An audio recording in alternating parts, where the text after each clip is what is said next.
On arrive à une falaise, la route contourne une falaise sur laquelle il y a tout un ensemble de représentations.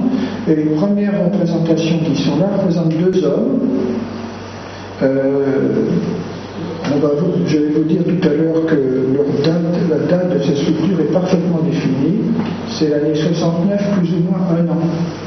Parce qu'en 70, le frère de l'empereur est destitué de sa direction de la province, et on pense pouvoir déduire des textes que c'est parce que la religion chrétienne a débordé sa province et que les conseillers de l'empereur ont peur que le prince Ying, avec cette nouvelle religion, ait envie de prendre la place de son frère sur le trône. Donc il est destitué en 70. Ce genre de sculpture est une sculpture parte. Ce n'est pas des Chinois qui peuvent signer ça, d'ailleurs ce n'est pas des images chinoises. C'est facile à voir, les yeux sont ronds, celui-là a une barbe ici, etc. Bon. On voit les barres de choses alors que c'est interdit dans la représentation chinoise, et c'est fait sur un fond particulier détouré, sur un fond détouré, qui est une technique proprement part et qui ne réapparaîtra jamais en Chine. Donc c'est un sculpteur part de ça, qui vient d'Empire Parthe. Et en général, dans l'Empire Parthe, ce genre de sculpture est commémorative, c'est-à-dire qu'elle fait mémoire d'un événement qui s'est passé. Or, Thomas est reparti, d'après les chroniques, en 68. En 70, le prince est destitué. Donc, c'est entre 68 et 70 que cette sculpture a été faite. Il n'y a pas d'ambiguïté là-dessus. En plus, c'est suivant un modèle de sculpture part qui n'existe qu'au 1er siècle. Ce type de sculpture, on parle de ce fait qu'au 1er siècle. Donc voilà un homme plus grand qu'un autre. Voilà ce que vous pouvez voir sur Internet. En fait, les gens de l'université me disent, oui, c'est pas du tout le même style de figure, ça, c'est une figure faite avec un grain très fin de photo et avec des travaux de contraste qui sont faits en noir et blanc de façon à sortir l'image. Alors vous voyez ici une femme, malheureusement un peu abîmée vers le haut, mais imaginez que ces sculptures ont 2000 ans, si on va voir. Et vous voyez ici qu'elle porte un bébé. Il faudrait montrer à l'écran. Oui, excusez-moi. Vous voyez qu'ici, elle porte un bébé enveloppé de l'ange. Donc voici la tête, ici. Si vous regardez de près, on voit ses deux yeux, ici, et son nez, ici. Alors, ils m'ont demandé qu'est-ce que j'en pensais. Donc vous aviez d'une part un homme qui tenait une croix sur sa chose, sauf que le haut de la croix était abîmé. Vous avez dû le remarquer, si je reviens en arrière, vous avez dû remarquer que le haut de la croix ici est visible, mais pas aussi visible que le bas. D'ailleurs, il y a un trait ici qui bizarrement fait une espèce de bosse, mais si vous l'enlevez et vous faites ça, vous avez la croix. Vous voyez très bien la main de celui qui tient la croix et la manche de celui qui tient la croix.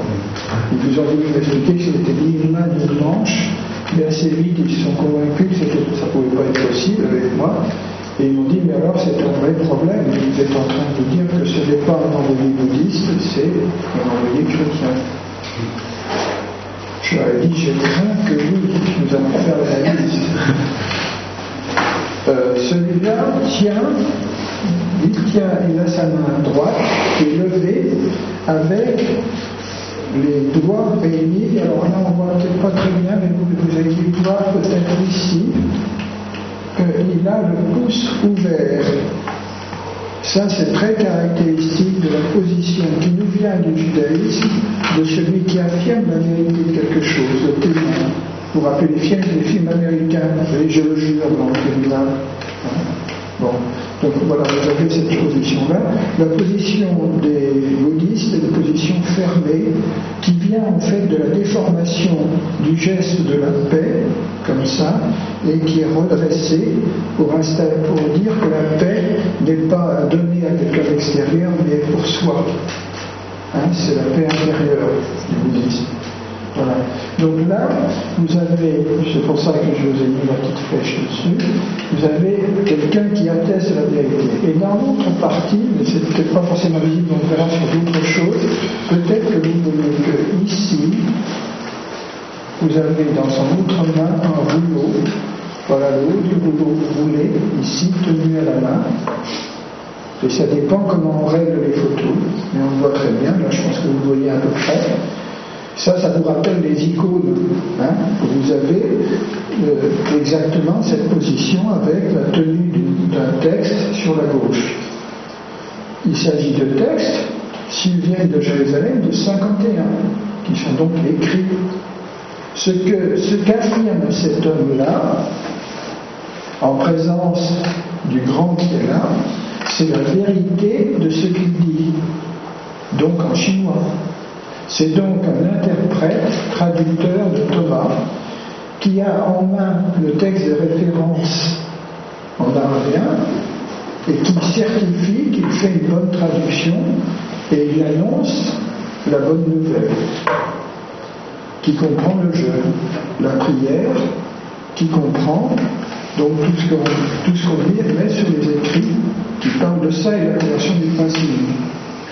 Entre les deux, vous pouvez remarquer qu'il y a ici quelque chose de bizarre. Ici, c'est une croix. Cette croix, alors je vous la montrerai sur d'autres images, ça dépend beaucoup des réglages. On voit un petit peu la croix, et on a une grande table qui est là, devant cet homme. Et puis, il a sur le haut, ici, un bandeau. Il a une espèce de coiffe, et il a un bandeau devant lui. La femme avait aussi un bandeau. Ce bandeau est le bandeau des grands prêtres juifs pour la célébration. Et là, si vous aviez un peu de détail, vous verrez qu'il est brodé à nouveau une croix. Ici. Alors, voilà une interprétation assez précise des sculptures. Alors, quand on étudie tout en détail, on trouve ici donc le schéma du grand prêtre. Ça rappelle étrangement avec la croix qui est là et la bosse autour, voilà une représentation d'évêque de l'église de l'Orient. Là, il ne tient pas à la main, il tient sa crosse. Il tient une croix, mais avec la crosse. Il n'est donc pas en célébration liturgique ici. Là, il est en célébration liturgique. Ce qui justifie que ceci soit un autel, un demi-autel, parce qu'après ça rentre dans la paroi. Sur ce demi-autel, vous avez ici une croix, vous avez une marque, double marque, qui représente bien la séparation entre l'autel et la nappe d'autel. Donc il y a une nappe d'autel, il y a devant une croix ici, sur l'autel, il y a dessous un oméga, mais qui peut être aussi un table représenté de façon cursive, avec une figure là, près de la croix, et c'est une croix de la résurrection, il y a à nouveau une chose. Ce qui est très intéressant, c'est ça qui est là. Il est là, que je n'avais pas vu tout de suite, que j'ai vu après, parce que je voyais les deux personnages indépendamment. Vous avez ici un table, qui est donc la croix, comme ça tomberait, c'est la représentation visuelle du table dans les écritures hébraïques du temps de Jésus.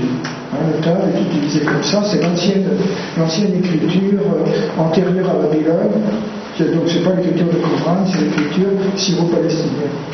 Voilà. Donc voilà ce table. Et là, vous retrouvez ici, vous voyez bien, la petite tige qui porte ici le serpent. Le serpent qui est représenté un peu différemment.